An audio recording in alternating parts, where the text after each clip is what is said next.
اور حرمین شریفین میں کوشش کرنی چاہیے کہ کم از کم ایک قرآن ضرور ختم کرنے کا اہتمام ہو۔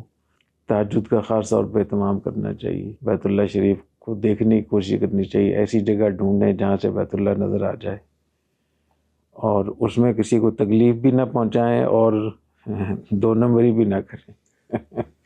بعض لوگ کہ ان کا عمرہ ہو چکا ہوتا ہے، احرام کھل چکا ہوتا ہے، اور پھر کپڑے پہن کے چلے جاتے ہیں، تو یہ درست نہیں ہے، کیونکہ یہ ان کے اصول کے بھی خلاف ہے اور ویسے بھی نامناسب ہے۔ البتہ میں بار بار کہتا رہتا ہوں کہ اپنے احرام کو لمبا کر سکتے ہیں۔ جب آپ یہاں پہنچے ہیں تو فوراً طواف کرنا ضروری نہیں، اس کو مؤخر کر سکتے ہیں۔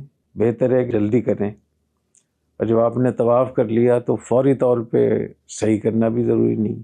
اگر آپ نے صحیح کر لی تو فوری طور پہ بال مڈانا بھی ضروری نہیں ہے۔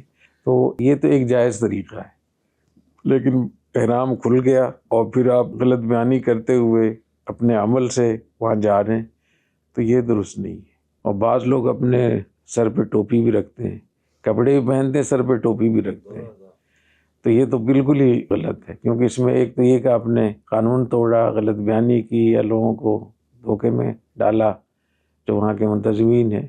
اس کے ساتھ ساتھ آپ نے سر پہ ٹوپی رکھ کے لوگ آپ کی اس سے غلط فہمی میں مبتلا ہو جائیں گے کہ شاید احرام کے ہوتے ہوئے سر پہ ٹوپی رکھنا پہننا بھی ٹھیک ہے۔